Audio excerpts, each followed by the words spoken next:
Greetings. I hope everybody is doing okay. Now this is Sekukwana tugenda kulawo nnyo. Ono Kikofiiro omulaba.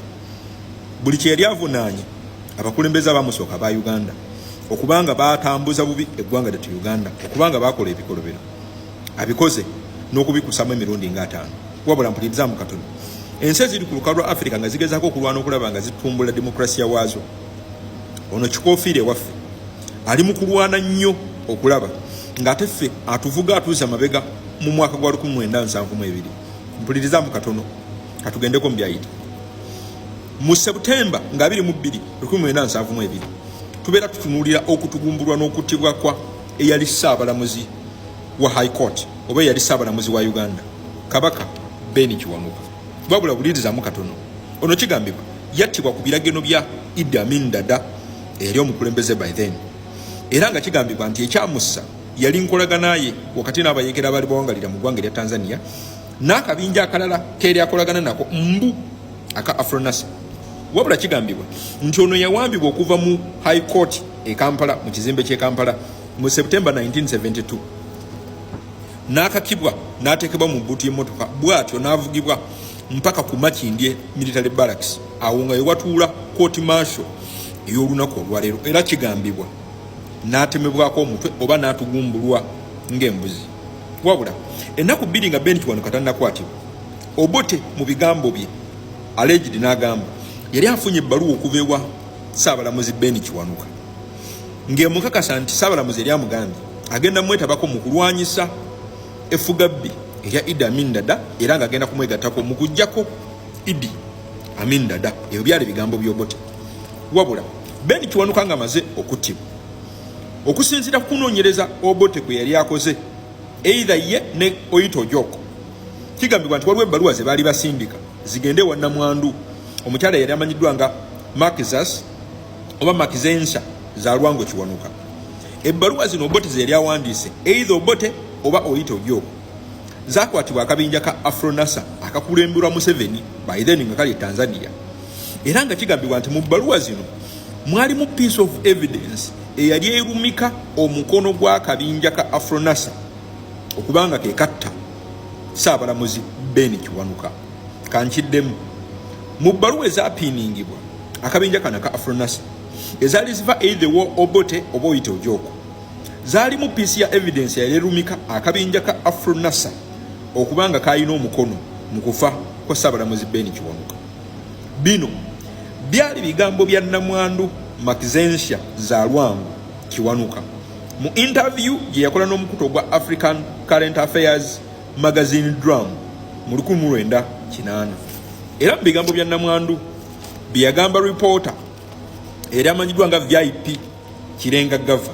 Namwandu yagamba okuzisa information yenna okuliikinga baamutegeezaako nti mu kutemulwa n'okuttibwa kwa bbaawe Ben Kiwanuka waliwo ko abasajja baali Abanyarwanda naye ng'ate basobola okwogera Olunyankole abaalagirwa Idi Amin Dada asaanyeewo, abaalagirwa Idi Amin Dada ate bbaawe. Lwaki nkugambye tuvuga Museveni atuvuga atuuzayo mabega? Kankuzeeyo katono. Ngenda kuza mwezi 15 omwezi ogwokuna 1966 Parliament ya Uganda by then yasalibwako amagye g'omukulembeze oba yali Prime Minister by then amanyiddwa nga Milton Obote. Era ku lunaku olwennyini Obote ya introducing a constitution empya awataali debate. Eyali speaker by then Obote yamulagira agamba abaka ba member ba parliament bonna nti copy ezeno constitution bajja zisanga mu pigeon holes zaabwe. Yensonga lwaki constitution ya 1966 ey'Obote gye ya introducing bagiyita pigeon hole constitution. Wabula ekyo nga Obote amaze okuintroducinga constitution empya okujjawo constitution eya 1962 oba gye tuyita the independence constitution ng'ennaku z'omwezi 24 omwezi ogwokutaano 1966 wetulaba Obote ng'asitoominze olubiri lwa Kabaka era mu 67 yali amaze okuweera ogwa Kabaka bonna. Kankutwale mu 1971 Idi Amin Dada atwala obukulembeze bw'eggwanga era atandika okufuga eggwanga lyattu Uganda under constitutional decree. Era nga wano amaje ge gali main instrument of governance ku mulembe gwa Idi Amin Dada 1971. Lwaki nkuyisiza mu kahistory ako tunulira ekihappening olunaku olwaleero. Museveni buli kye yavunaana Amin kyali mu kukola olunaku olwaleero. Buli Museveni kye yavunaana Obote kyali mu kukola olunaku olwaleero. Ebimu ku bikwasisa Obote kwe kubanga ya introducinga ssemateeka empya, era ssemateeka eyo gye bayita the Pigeonhole Constitution. Olunaku olwaleero Museveni ng'akyayina amagezi mu myaka gye egy'ekivubuka, nkiddamu Museveni ng'akyayina amagezi ku myaka gye egy'ekivubuka, yakiraba nga kya busajja bukulu era kya bukulembeze eggwanga okubeera ne ssemateeka kwe litambulira. Olunaku olwaleero buli ka atiko ke bateekamu nga bakyali bavubuka nga sense zaabwe zikola bulungi, akaali kaziyiza omuntu yenna okweremeza ku bukulembeze bw'eggwanga n'okugezaako okwemaamiza ku bannansi, mpola mpola agenza akakyusa. Ekibuzo kiri nti ayawukanya otya n'Obote bwe yavunaana? Awo nga tuvuddewo, Amin yafuga Uganda under constitutional decree, era nga instrument yali esinga okuba ey'amaanyi mu governance ye gaali maje.